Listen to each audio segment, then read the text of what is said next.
Salve, salve, senhoras e senhores, como eu não sei que horas você está assistindo a este episódio do Aconteceu no Plantão, já deixo aqui de pronto meu bom dia, boa tarde, boa noite, boa madrugada para você.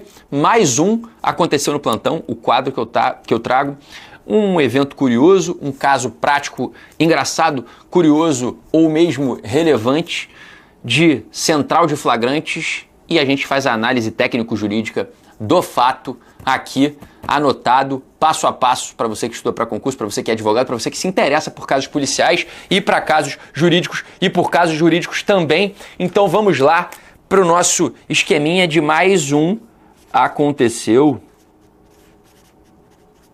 no Plantão.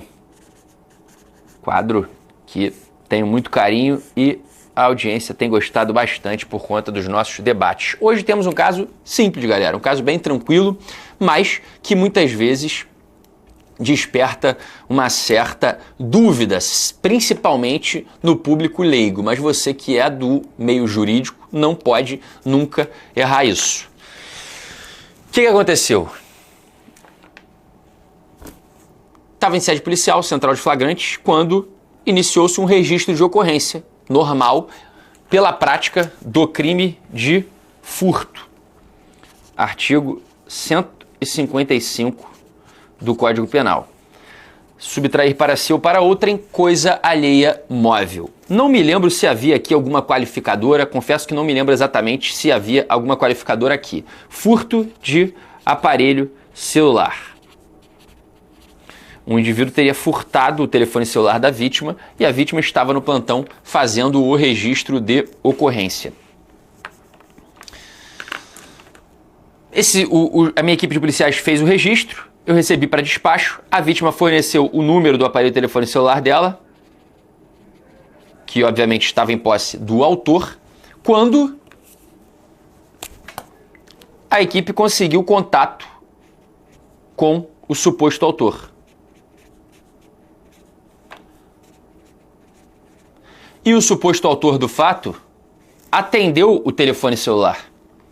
Atendeu o telefone celular, não me lembro aqui, eu também não me lembro exatamente se quem falou foi alguém da minha equipe ou se foi a própria vítima que conseguiu o contato. E conseguiu convencer o suposto autor do fato a se apresentar na delegacia. Aí lá na delegacia, inclusive, devolveu o telefone celular. E aí cerca de 6 horas depois do fato, ele compareceu, porque ele já tinha ido para muito longe com o telefone celular. Ele compareceu na unidade policial e devolveu o telefone celular pra gente. Entregou, fui eu que furtei realmente aquele telefone celular. Prestou declarações. No interrogatório ele confessou. Falou que estava passando por dificuldades. Confissão. Assinou a confissão dele em interrogatório policial e confirmou, disse que estava passando dificuldades financeiras e que praticou aquele furto. A FAQ dele era sem antecedentes. Isso não tem relevância, mas não tinha antecedentes criminais. Fato é que esse indivíduo foi lá, devolveu o telefone celular, confessou o crime e foi embora pela porta da frente da delegacia.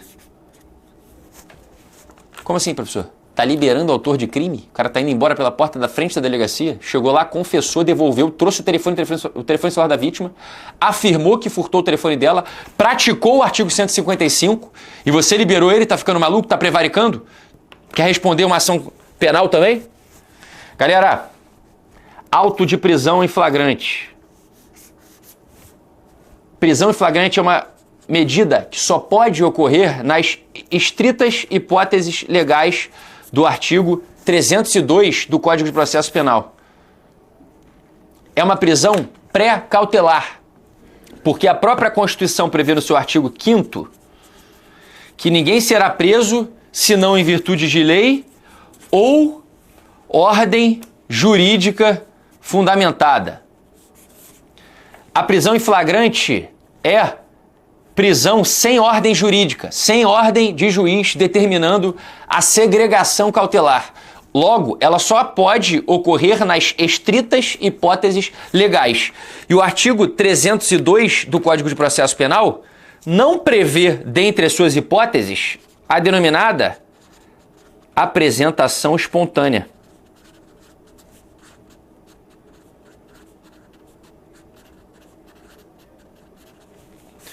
Veja que o artigo 302, ele tem 4 incisos.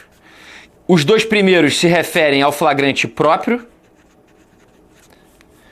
O terceiro é o flagrante impróprio. E o último é o flagrante presumido. Aí agora, a gente tem que ter em mente que no flagrante próprio dos incisos 1 e 2, o indivíduo é pego cometendo a infração,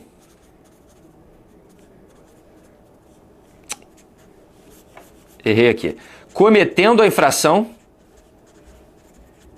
ou após acabar de cometê-la.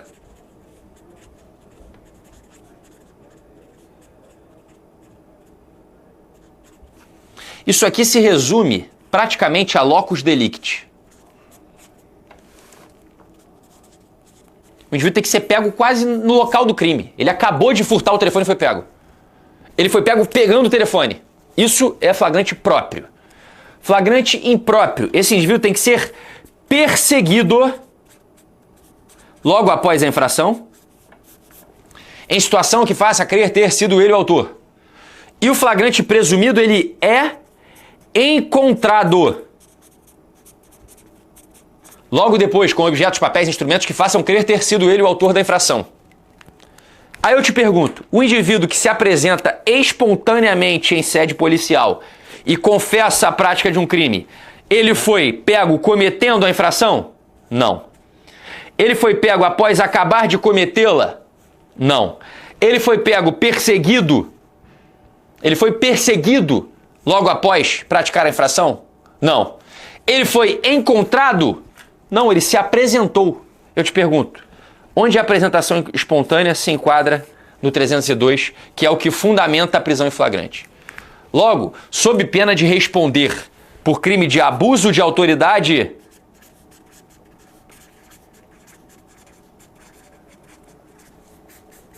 tem um dispositivo na Lei de Abuso de Autoridade, 13.869, Lei 13.869, que prevê a conduta de quem segrega, efetua a prisão em flagrante, claramente fora das hipóteses flagranciais. O delegado incorre em crime, pode incorrer em crime, claro, porque tem que ter os elementos subjetivos do tipo da Lei de Abuso de Autoridade, que é a intenção de prejudicar outrem, de beneficiar a si mesmo. Se o cara faz isso por engano, obviamente que ele não incorre no crime de abuso de autoridade, pode incorrer numa infração administrativa. Mas, de qualquer sorte, se um indivíduo efetua claramente a prisão de outrem fora de hipóteses flagranciais, ele pode responder até por abuso de autoridade. Então, obviamente que o indivíduo que se apresentou espontaneamente não foi pego cometendo, não foi pego após acabar de cometê-la, não foi perseguido logo depois e nem encontrado logo após. Ele se apresentou. Então, neste caso, obviamente, o instrumento investigativo que eu instaurei em sede policial foi a portaria. A gente sabe que inquérito policial se inicia por portaria ou APF. Nesse caso, não havia flagrante. O instrumento investigativo foi a portaria. Eu colhi o termo de depoimento da vítima, colhi o termo de depoimento de testemunhas, procedi ao reconhecimento quando esse indivíduo se apresentou, tomei o termo de interrogatório policial com a confissão dele, e isso culminou no indiciamento desse indivíduo pelo artigo 155. Ele não vai ficar impune. Ele vai responder uma ação penal pela prática de furto. Ele só não foi preso em flagrante.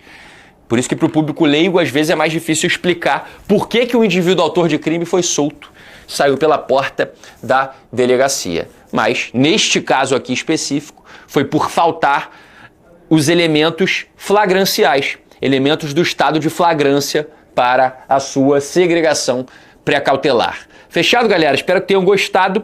Esse foi mais um episódio do nosso Aconteceu no Plantão e eu espero você no nosso próximo episódio. Um abraço!